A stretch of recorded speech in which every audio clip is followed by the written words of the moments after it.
In chapters 94 to 100, the story unfolds with tense moments surrounding the battle between Orc warriors and High Orcs. Ultimately, Grogtar, the leader of the Orc tribe, is freed and steps out of the gate, ready to face the next challenges. His entire body is covered in battle tattoos, each symbolizing a defeated enemy in countless battles. When Grogtar appears, other Orc warriors bow and chant his name in honor. However, Grogtar pays little attention to their respect. He gazes upwards, frustrated by the prolonged battle. It has been some time since the scout group led by the Orc warriors began taking over the humans' castle, but the battle is far from over. When he learns that High Orc warriors are aiding the humans, Grogtar becomes furious, because these High Orc warriors are formidable fighters who cannot be easily defeated by regular orcs. Despite there only being 3 High Orcs, Grogtar believes it's time for him to intervene. When he orders his scouts to lead the way, Grogtar and his guards swiftly enter the battlefield. One of the Orc scouts inadvertently encounters Park Jung-soo and his group. Park Jung-soo is in a tense situation, unsure how to handle the monstrous creatures summoned before him. A monstrous flying ant, larger than the others, makes him recall the S-rank hunters who struggled against similar creatures on Jeju Island. His sense of helplessness makes him hesitate whether to continue the raid. Despite his fear, Park Jung-soo decides to push forward, but not long after, he faces a shocking event. One of the summoned creatures, Burr, suddenly returns and throws the head of a Death Knight at him. Stunned, Park Jung-soo sits down, witnessing the procession of summoned monsters, including giant ants.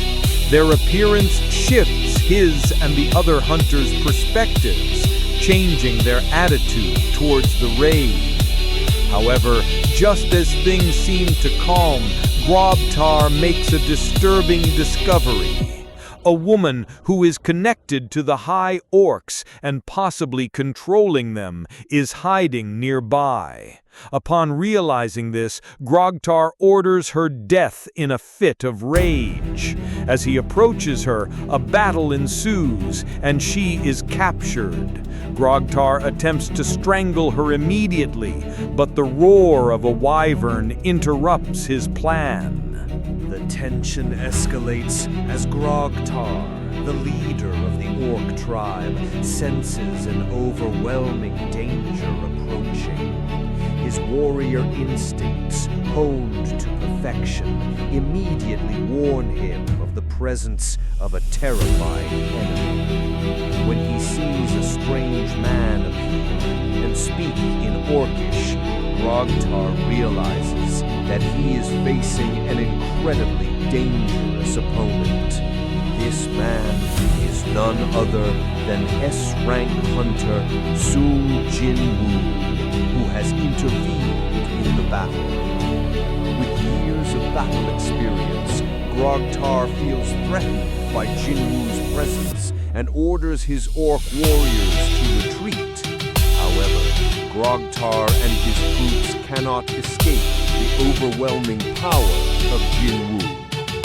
As Jinwoo appears, he immediately rescues Jin-ah and the other students, creating a protective barrier around them. The students, including Jin-ah, realize that they have been saved, and they cry tears of relief.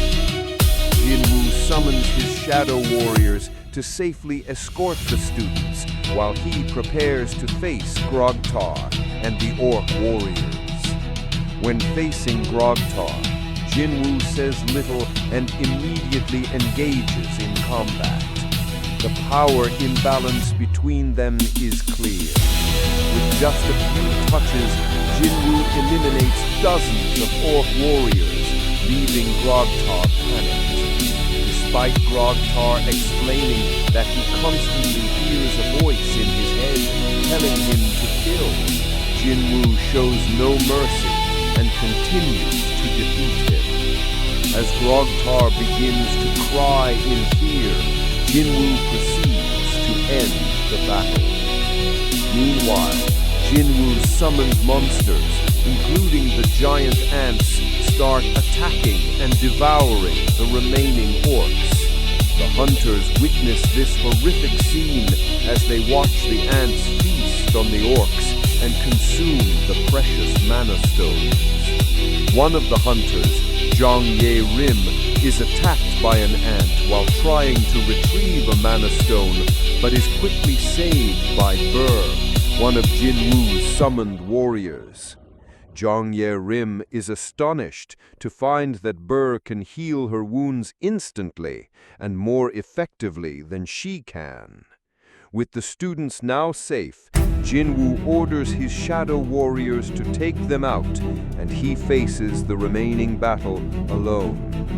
Despite Grogtar's orders to his orcs to attack Jinwoo, they are unable to do anything in the face of Jinwoo's overwhelming power. The orcs, as if frozen, are unable to move when Jinwoo commands them to stop. With his superior strength, Jinwoo easily wipes out each orc without using any weapons, simply using his fingers. Finally, Jinwoo stands before Grogtar and asks him why he is so obsessed with killing. Grogtar, now devoid of any will to resist, answers that the voice in his head has been urging him to kill. However, Jinwoo, unwilling to let Grogtar escape punishment, ends the battle with a fatal blow. Meanwhile, the summoned creatures continue to wipe out the remaining orcs, leaving the hunters horrified by the terrifying scene. When the hunters arrive and witness the battle, they see that Jinwoo has completely neutralized the threat. The orcs have almost entirely been eliminated, and Jinwoo stands victorious amidst their corpses. The hunters realize they are facing a true S-rank hunter, someone not only powerful, but also capable of summoning extremely strong creatures. In the end, they confirm that the danger has been resolved, and the raid has come to an end. After the raid, parents rush to the school, anxious about the status of their children. Upon receiving the news, Jinwoo hurries to the association staff to check on his sister, Jin-Ah. Fortunately, Jin-Ah has been taken to the hospital with no serious injuries, only some visible scratches on her neck and wrist. However, Jinwoo can't shake the heavy feeling as he thinks about the danger his sister and the other students faced. As Jinwoo prepares to call his mother to inform her that Jin-Ah is safe, Chairman Go Gun-hee approaches him and reveals that he has already sent staff to Jinwoo's mother and that they are preparing information from countries seeking to contact hunter Song Jinwoo. The chairman expresses concern about the current situation, with the number of gates appearing worldwide increasing at an exponential rate, and the number of hunters also growing. This raises fears that something big is about to happen. The chairman also hands Jinwoo a file containing official requests from countries like Japan, the US, China, Russia, France, the UK, and Germany wanting to cooperate with Jinwoo. After discussing the situation, the chairman asks Jinwoo if he is ready to stay and face what is coming, given the global changes that are unfolding. Meanwhile, the Knights Association's hunters are heading toward the boss room in the dungeon. Park Jong-soo, the leader of the attack team, realizes that the summoned ants are facing a much greater danger.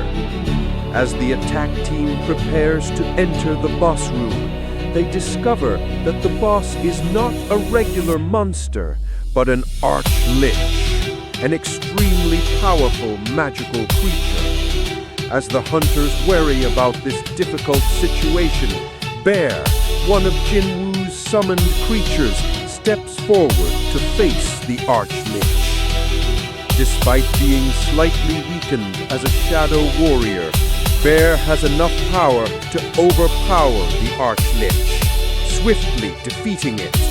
With its strength, it easily pierces through the Arch-Lich's body, ending the battle ruthlessly.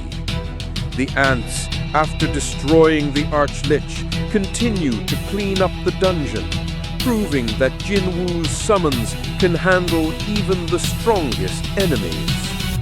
While the hunters are still worried about the situation, Park Jong-soo and the others realize they must rely on Jinwoo's summoned warriors to escape the dungeon safely.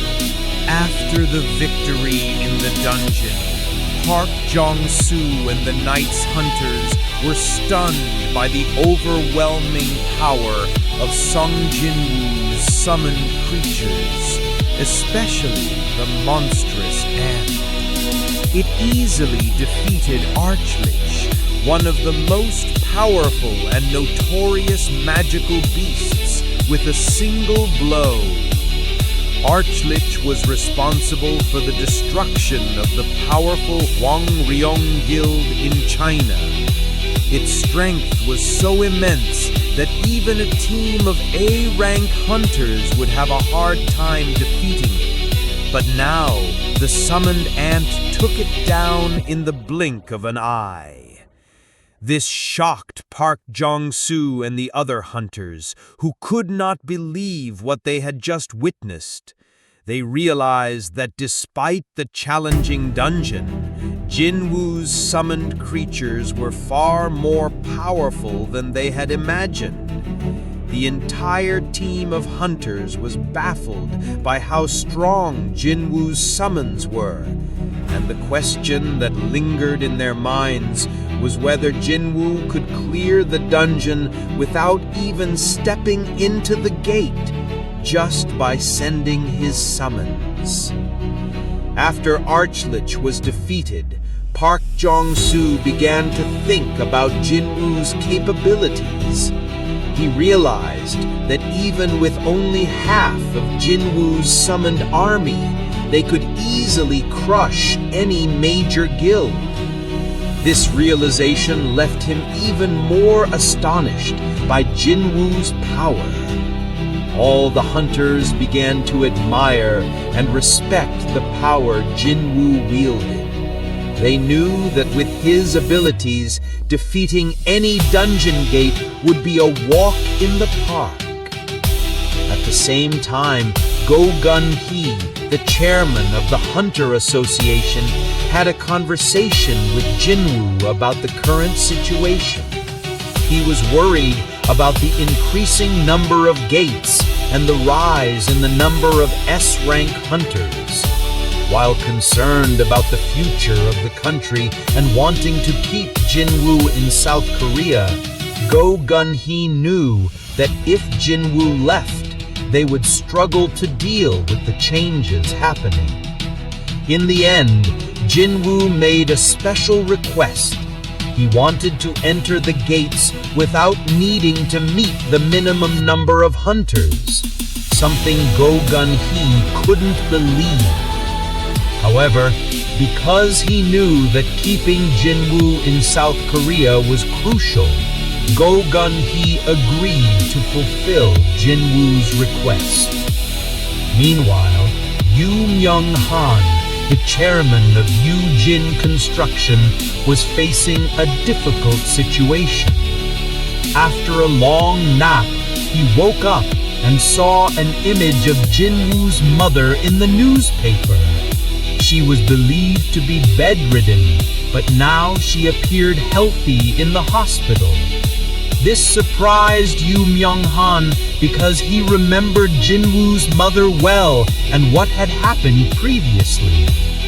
After seeing the photo, he asked to investigate the situation and instructed Kim, his secretary, to look into the details.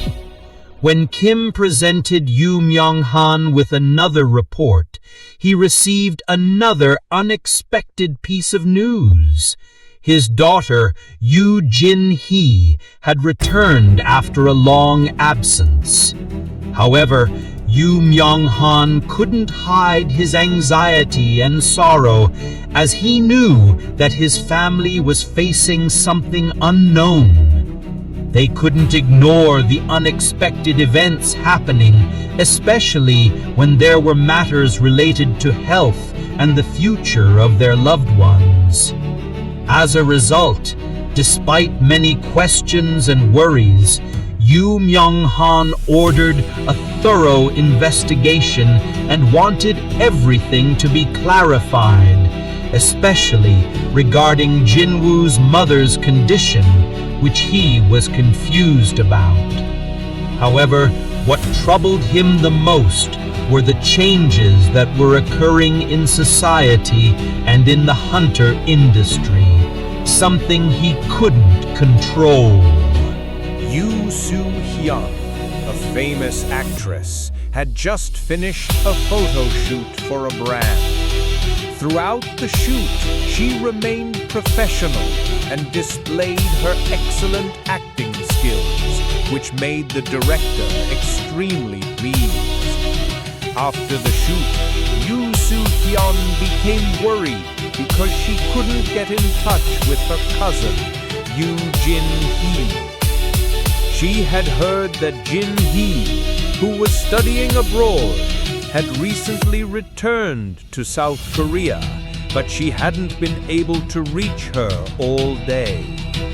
Anxious, she decided to call her back, but received a call from her younger brother, Yoo Jin-ho, instead. At that moment, Yoo Soo-hyun had no idea that this conversation would lead to a major surprise. Yoo Jin-ho, known for his lack of experience and being ranked as a D-level hunter, invited Yoo Soo-hyun to join a group he was forming. She was skeptical and couldn't understand why he would invite her, as he believed a group that hadn't even been established yet couldn't have much potential. However, Yoo Jin-ho revealed that someone very special would be joining his group, none other than Sung Jinwoo, a powerful S-rank hunter. This revelation left her stunned, and she decided to meet Jinwoo. When they met, Yoo Soo-hyun was a bit embarrassed and couldn't contain her excitement. After a brief conversation, she asked if they could take a selfie together to post on social media, hoping this would help her build a good relationship with him. She believed joining the group would be a great opportunity for her, but at the same time, she was worried about how her family, especially her father, would react to this new relationship. Meanwhile, at Yoo Myung-han's office, Yoo Soo-hyun's father, Yoo Suk-ho, was working when he received troubling information. His secretary, Cody, informed him that his daughter was meeting with Sung Jinwoo. Initially, he didn't pay much attention, but as he researched more about Jinwoo, he realized the power and prominence of this hunter. he was surprised to discover Jinwoo's level of influence and strength, and began to worry about the impact this could have on his daughter. He realized that this relationship could potentially change everything for his family, and he felt he needed to act and investigate Sung Jinwoo further. After learning more about Jinwoo, Yoo Sok-ho decided he needed to monitor his daughter's relationship with him. He began to feel a connection between him and his daughter, and realized that this was not a simple matter. As the chairman of a major corporation and a person of influence in the upper echelons, he started to feel that this relationship could not only affect his family, but also shake up the industry he operated in. Eventually, Yoo Soo-hyun decided to meet with Jinwoo, not only to strengthen the relationship, but also to explore new opportunities in her career. She believed joining her younger brother's group would open a new chapter in her life, although she knew it would not be easy when dealing with her family and those around her. At an important meeting, Nam Jun-wook, a member of the South Korean government, began attacking Go Gun-hee, the chairman of the Hunter Association, over a new rule that favored Sung Jinwoo. Nam Jun-wook argued that this was an unfair privilege and blatant favoritism towards Jinwoo. When Nam Jun-wook pressed Go Gun-hee for an answer about the rule, Go Gun-hee unexpectedly admitted that it was indeed a privilege, causing chaos in the room. After silencing the crowd, Go Gun-hee strongly countered the criticism, asking if an S-rank hunter like Jinwoo could do more than a 20-member A-rank attack team. He further provided information that several countries, including the US, Japan, and China, were seeking to recruit Jinwoo, leaving Nam Jun-wook unable to argue.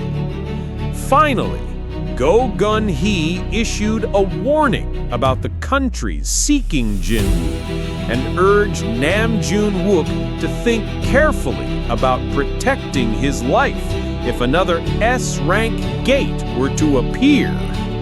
With this threat, Nam Jun-wook was left speechless, and the situation turned completely in Go Gun-hee's favor. Meanwhile, Yoo Jin-ho and Jinwoo prepared to enter the A-rank gate, where Yoo Jin-ho was astonished to see such a large gate for the first time. Despite being a D-rank hunter, Yoo Jin-ho was determined to follow Jinwoo into the gate. Jinwoo summoned his dark warriors to assist in the attack. Woo Jin-chol, a member of the association, was also sent to accompany them to oversee and ensure the safety of the raid. Ultimately, all three entered the gate, beginning the raid with thorough preparation.